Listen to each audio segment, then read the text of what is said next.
na próxima dimensão. Livro psicografado por Carlos Antônio Bacelli, pelo espírito Inácio Ferreira. Capítulo 13. A praça em que nos havíamos reunido já se encontrava praticamente vazia. Diversos grupos procedentes de várias regiões da espiritualidade haviam partido e agora os curiosos e desocupados de além-túmulo se aproximavam, como que para vasculhar os espólios do concorrido velório, contrastando com a luz do corpo espiritual de eminentes entidades. Esses outros nossos irmãos se mostravam opacos em seu novo veículo de expressão, dando-me a impressão de que, embora desencarnados, ainda não tinham logrado completa emancipação. Muitos caminhavam sem qualquer desenvoltura, qual se fossem doentes com dificuldade para mudar o passo. Observei que semelhantes espíritos, que aos poucos emergiam das sombras, eram em grande número e com raras exceções se revelavam de fáceis sofrida. Os que constituíam exceção possuíam uma expressão malévola, na qual lhes transparecia o grau de ensandecimento. Com a minha experiência em lidar com pacientes psiquiátricos por mais de meio século, não tive dificuldade para separar uns dos outros, ou seja, os que unicamente sofriam e os que sofriam e faziam sofrer. Antes de nos juntarmos a vocês, explicou Gonçalves, eu, Wicker e Clovis estávamos conversando com alguns irmãos desencarnados que, impressionados com o que viram aqui, estão dispostos a mudar. Eles estavam nos perguntando o que devem fazer para reencarnar. Não podemos, falou Clovis com espontaneidade, deixar perder a safra que se nos oferece aos propósitos de colher para Jesus. Eu imaginava que não passava de lenda o que os evangelhos ditos apócrifos nos relatam, referindo-se aos espíritos que habitam o interior da terra e que, com o episódio da ressurreição, se libertaram das regiões abissais, atraídos que foram pela luz que brilhou na superfície.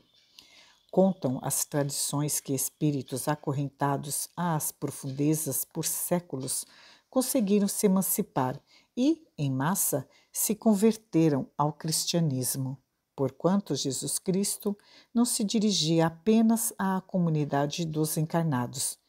Ele pregava para os que se encontravam no corpo, quanto para os que se encontravam fora dele.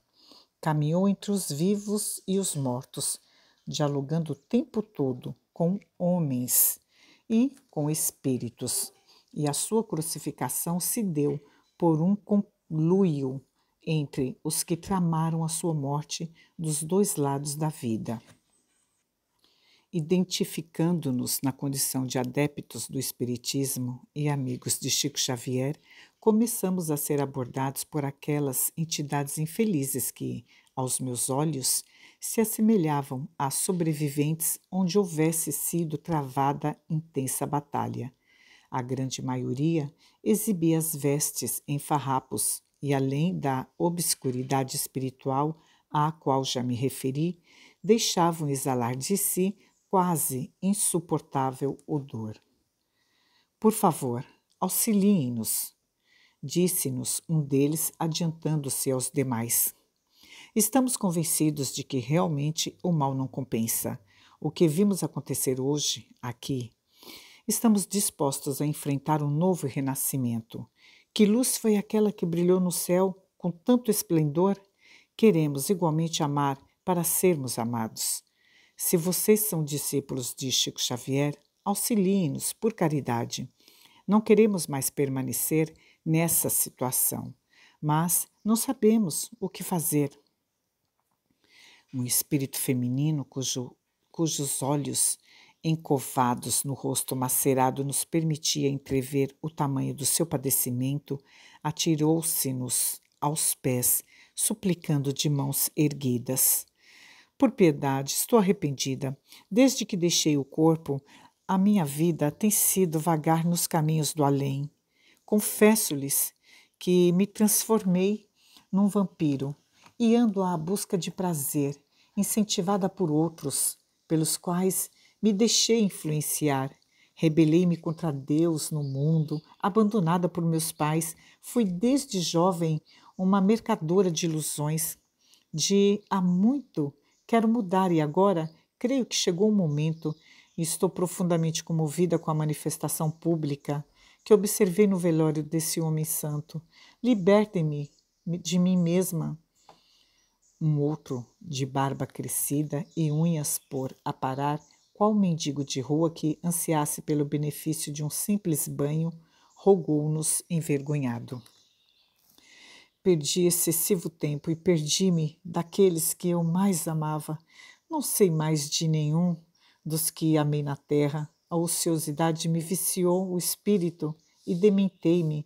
Tenho a impressão de que estou despertando de profunda letargia que de mim se apossara. Eu também quero e necessito mudar, pois, caso contrário, os meus sofrimentos se eternizarão. Socorram-me. Sei que não mereço, mas socorram-me. Não me deixem mais entregue à própria desdita, ou melhor, à própria desdita.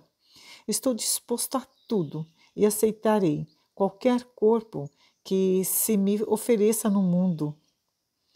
Parecia-me, sem qualquer exagero, que os túmulos tivessem sido abertos e aquelas entidades no mundo subterrâneo, emergindo das trevas, estivessem empreendendo fuga dos que os mantinham encarcerados nas cavernas do remorso. Olhando-me significativamente, Odilon comentou: que bênçãos a vida e a suposta morte de um verdadeiro homem de bem pode espalhar.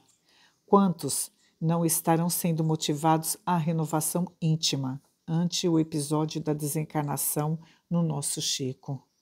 Ele que no corpo descerrou caminhos para tanta gente, ao deixar a vestimenta física, prossegue orientando seus exemplos os que se desnortearam além da morte. Faz-me recordar o que disse Jesus no capítulo 12, versículo 24, das anotações de João. Se o grão de trigo, caindo na terra, não morrer, fica ele só, mas, se morrer, produz muito fruto. O trabalho dos nossos irmãos espíritas, ao que percebo, falei por minha vez, doravante há de redobrar. É bom que eles estejam preparados e arregassem as mangas. Um número maior de encarnados e desencarnados haverá de acorrer às nossas casas de fé, na expectativa de orientação e esclarecimento. Estaremos em condições de recebê-los? Indo ao âmago da questão, Gonçalves considerou: se os nossos companheiros de ideal que ainda labutam na carne agirem com menos personalismo e um pouco mais de boa vontade em servir, não teremos dificuldade. O nosso problema mais sério são as nossas discussões intestinas. Tudo vaidade, Gonçalves, interferi, não resistindo. Vaidade e hipocrisia de dirigentes e médiuns. Não perdemos a mania de querer aparecer às custas da doutrina. Até na prática da caridade falta-nos idealismo. Desculpe-me se não aprendi a amenizar mais. As lembranças que trago do nosso movimento ainda estão bem vivas dentro de mim.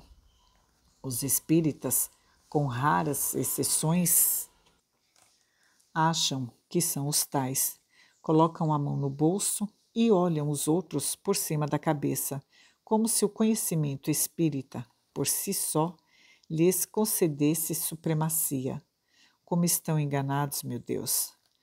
Quantos conheci que se envaideciam por serem amigos do Chico Xavier, acreditando que a amizade dele pudesse garantir-lhes a entrada em nosso lar. Algumas vezes em que estive pessoalmente a visitá-lo, com meu incorrigível senso de crítica, notava quanto aqueles que o rodeavam lhe disputavam a atenção, ignorando total ou parcialmente o sacrifício a que ele se submetia no cumprimento do dever, com o intuito de nos ensinar a fazer o mesmo. Você não deixa de ter razão, redarguiu-me o confrade. O homem que crê, para se iluminar, bastar-lhe-á se aproximar da luz, ou que, para não se sentir sede, lhe é suficiente a proximidade da fonte.